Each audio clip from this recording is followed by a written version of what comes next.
and one by one, how to build, will bring. Sir ఏవైతే నిర్మాణ సంస్థల మధ్యలో వదిలిపెట్టారో సార్ వాళ్ళకి బకాయిలు ఉన్నాయా? ఆ బకాయి చెల్లిస్తే వాళ్ళు విల్లింగ్ ఉన్నారా రావటానికి మరలా లేకపోతే మార్చాలి? రెండు ఉన్నాయి, ప్రాబ్లమ్స్ ఉన్నాయి. వాళ్ళకి బకాయిలు ఉన్నాయి, వాళ్ళకి బకాయిలు చెల్లించాలి. ఖజానా ఖాళీగా ఉంది, ఇక్కడ సమస్యలు ఉన్నాయి. దాన్ని బ్యాలెన్స్ చేయాలి. అదే మాదిరిగా ఈరోజు ఎంత భయంకరం అంటే ఈ రూమ్ లో కూర్చొని రివ్యూలు చేస్తున్నా. కొన్ని డిపార్ట్మెంట్ మాత్రం అత్యవసరంగా చేశాను. నెక్స్ట్ వీక్ నుంచి ఫుల్ ప్లెడ్జ్లో తీసుకుంటున్నా. నేను 4వ ముఖ్యమంత్రి. నెవర్ ఐ హ్యావ్ ఈ టైప్ ఆఫ్ లెగసీ నేను ఎప్పుడు చూడలా. అంటే ఫస్ట్ టైం వచ్చినప్పుడు ఆఫీసులు రివ్యూ చేశాను, ఫుల్ కాన్ఫిడెన్స్, జోష్, ముందుకు తీసుకుపోయా. అప్పుడు ఇబ్బందులున్నాయి. రెండోసారి వచ్చాను, ఈ పరిస్థితి నాకు లేదు, నేనే ఉన్నాను.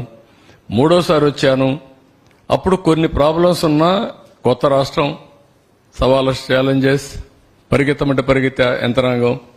ఇప్పుడు వచ్చిన తర్వాత యంత్రాంగం డల్ అయిపోయారు, అలవాట్లు మారిపోయినాయి, వ్యవస్థ మొత్తం డిస్ట్రాయ్ అయిపోయింది, సిస్టమ్స్ అన్ని కొలాప్స్ అయిపోయినాయి. మేము వదిలిపెట్టిపోయింది. ఇప్పుడు ఉదాహరణకు ఈరోజు మేము చూస్తే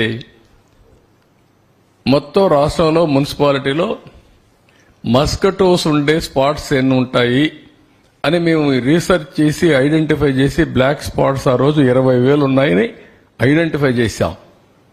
ఆ 20,000 ఎవ్రీ ఇయర్ 3 నెలలకు ఒకసారి 15, 10, 5, 4 అట్లా అయ్యి జీరోకి రావాలని అప్పట్లోనే డ్రోన్స్ పెట్టి మస్కిటో ఎక్కడుందో ఐడెంటిఫై చేసి అవన్నీ ఇంకొక డ్రోన్ పంపించి అక్కడే స్ప్రే చేయాలని పెట్టాం.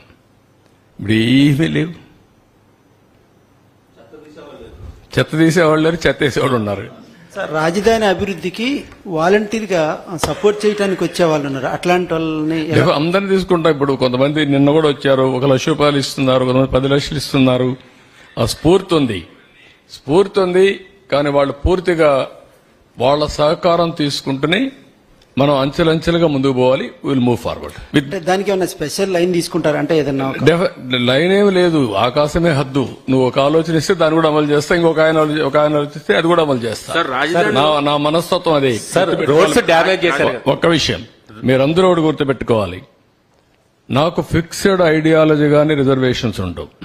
నా ఆలోచన ఒకటే, నేను చేసే ప్రతి ఒక్క పని నా ప్రజలకు లాభం జరగాలి. అది ఏ పనినా కావచ్చు. రోజు రోజుకు వాళ్ళ జీవన ప్రమాణాలు పెరగాలి. పేదవాడికి అండగా ఉండాలంటే సంపద సృష్టించాలి. మళ్లీ వాళ్ళు ఏ విధంగా చేయాలనో మనం మీరు చూశారు. కష్టాలున్నాయి. 4,408 కోట్ల రూపాయలు పెన్షన్స్ ఇచ్చాం.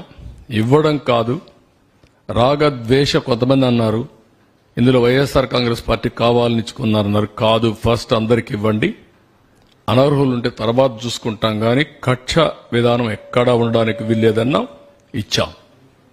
ఆ విధంగా ఏది చేసినా కూడా